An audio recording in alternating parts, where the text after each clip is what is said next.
In a previous video, we learned that money is an abstract container for labor that allows for efficient and flexible labor exchange. This seems sensible and simple enough, but there's a problem here, and that problem is that even though money is easy to understand, nowadays it is difficult to find a proper definition anywhere you might care to look.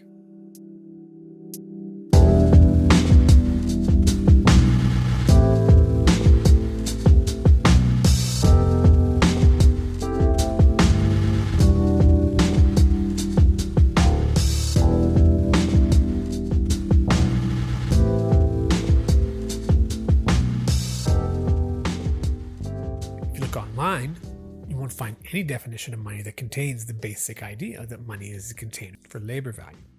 The closest you'll get to the truth is that money is a container of value, but nobody identifies exactly what this value is. Economics textbooks do even worse. They'll tell you that money is an asset that helps you buy goods and services.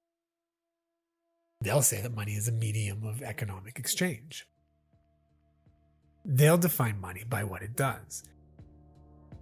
Rarely, if ever, do they define money as what it actually is, which is an abstract container for labor. So why is that?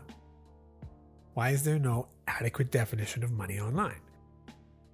Why do textbooks appear to mystify this basic truth? The answer to these questions is simple. Proper definition of money draws your attention to the labor it contains. Once you focus on the labor contained in money, you begin to see the humans involved. Once you see the humans involved, you begin to ask difficult questions. Like, how can some people make $11 million an hour while others earn pennies a day? Is one person's labor time really worth that much? If not, then how can this reality be? You can decide for yourself if you think this is fair.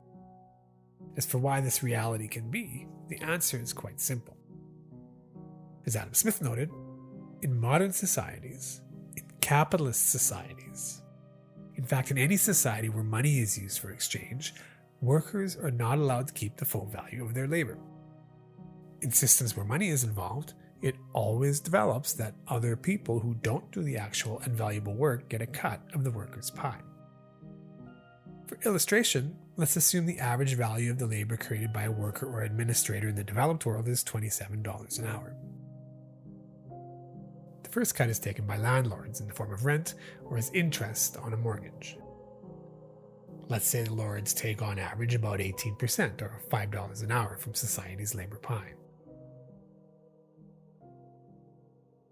The second cut that comes is from taxes.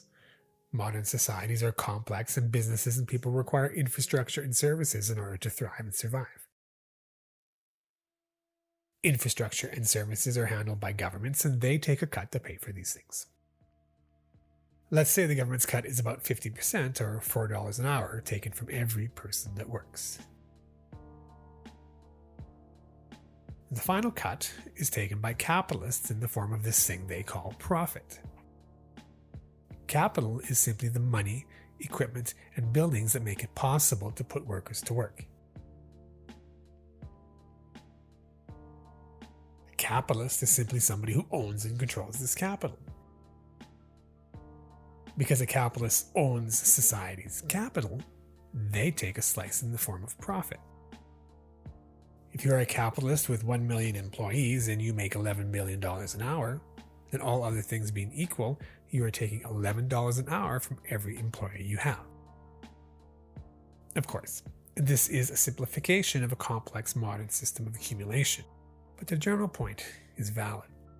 Capitalists, like governments, like landlords, make money by taking a slice of the pie. In small organizations, this can seem perfectly reasonable. In medium-sized organizations, this can add up to a lot of money. In large organizations and over the entire economic span of the planet, the outcome can appear quite obscene, which is why some people don't want you to understand the true value of money. When you understand the true value of money, you see the labor involved. When you see the labor involved, you begin to ask tough questions. When you ask tough questions, you discover uncomfortable truths. Truths which, if you think about them long enough, lead to an inevitable conclusion.